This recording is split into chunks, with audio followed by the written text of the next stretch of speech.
Before understanding the linked list, you need to understand why linked lists are important and what are the disadvantages of arrays. The moment you initialize an array, consider the size of the array is 5. So if you consider the size of the array is 5 and this size is fixed after the compiling, during the runtime we cannot change the size. This is the first disadvantage. And memory allocation is continuous. Consider the starting address of the first element is 1000 and each element is taking 2 bytes of memory. Then first element address location will start from 102, 1002, 1004 in continuous it happens. So the memory allocation is continuous. This is a disadvantages because if at all on your disk, if you don't have the place, then obviously memory cannot be allocated. And insertion and deletion of elements in the array is a tedious process, but it is very efficient in linked list. Arrays has an access time advantage. You can access any element because of availability of address location, but in linked list it is not possible. Prerequisites of linked list: before you implement linked list, these concepts are mandatory to understand how linked lists are working. The concept you can understand without these prerequisite, but during the implementation time it is difficult without these concepts to implement linked list. So make sure that your basics of pointers are clear and you are having a basic knowledge of structures and functions and inbuilt functions for memory allocation. Malloc and free is mandatory.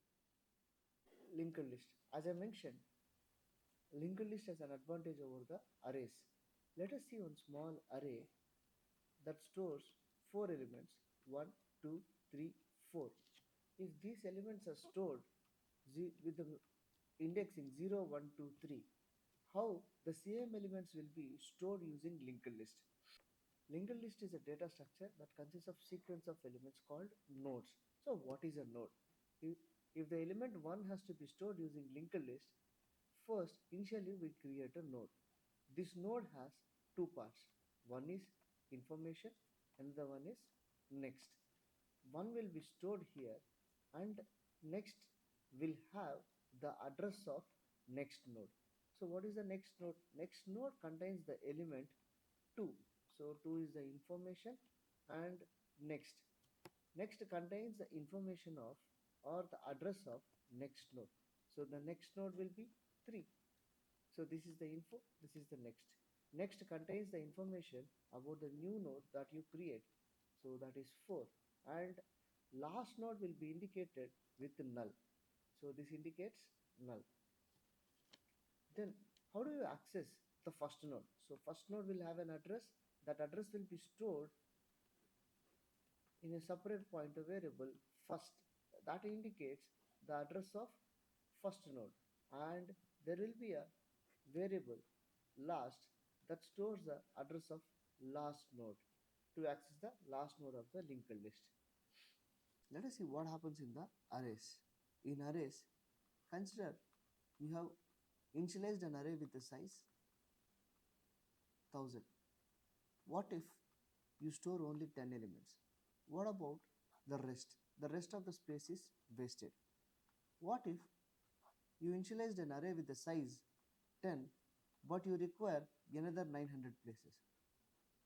Then once you compile during the runtime it is not possible to either increase or shrink the size of the array, but in linked list it is possible. So dynamic sizing, the moment you initialize the when you are using the linked list, either dynamically you can increase the size or decrease the size. And insertion and deletion operations in the linked list is very easy, whereas it is a tedious process in the arrays. No pre-allocation of memory.